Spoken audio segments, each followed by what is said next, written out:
friends, how's it going? Dave Peterson here, davesguitarplanet.com. A long time ago when I was maybe in high school, there was a song, it went something like...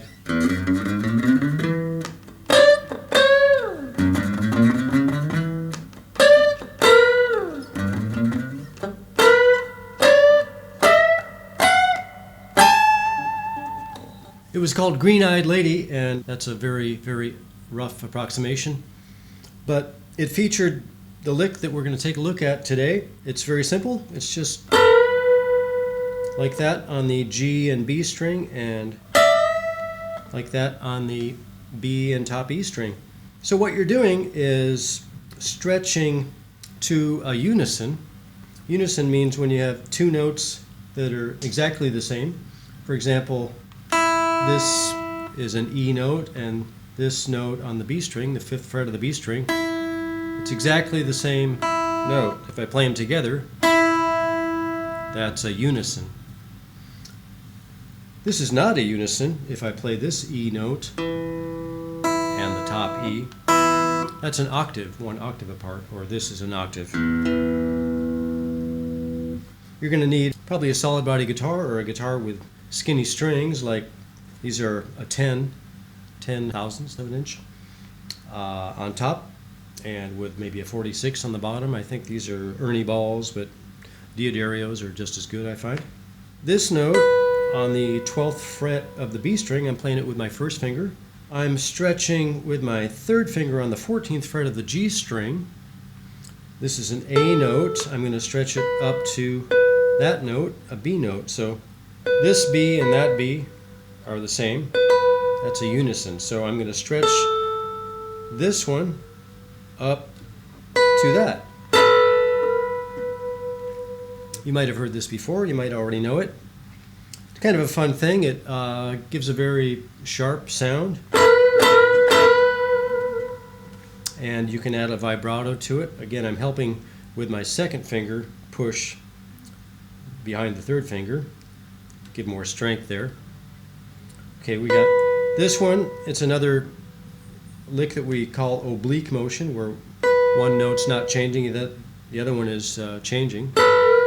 In this case, coming up to match it. That's on the G and B pair of strings. If we do it on the B and E pair of strings, now we're going to be 3 frets apart. If we want to do it up to an E note, the 12th fret of the top E is an E note, and this would be a D note. We're going to stretch this up a whole step from here to here.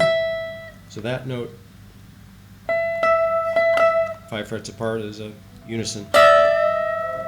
Again, I'm pushing with my 2nd finger behind the 3rd finger.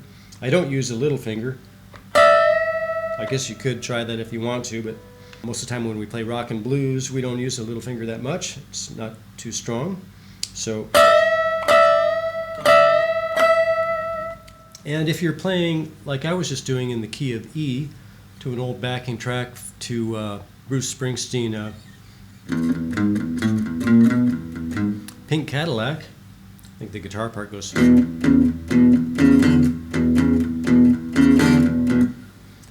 So that's an E. You can play against an E major or E dominant or even E minor. Go up a whole step, another half step. So this would be the 5th of a chord. 1, 2, 3, 4, 5. The 6th, the flat 7, and up to a root.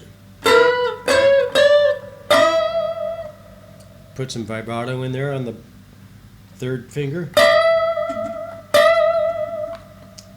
This one and this one are the same. Go up to the 2nd, up to the minor 3rd or major 3rd. If you're playing against a chord with a major 3rd in it, like a dominant 7 chord or just a major chord. Mostly we're going to use this in blues music or rock music. Country music might.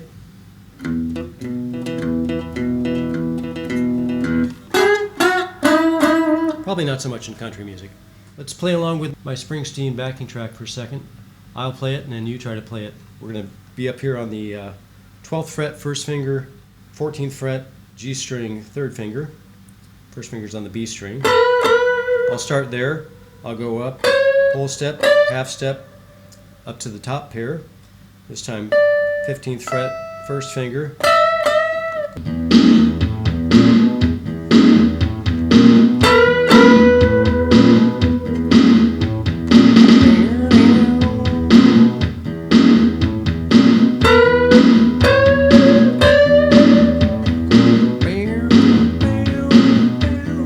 Up to the top pair.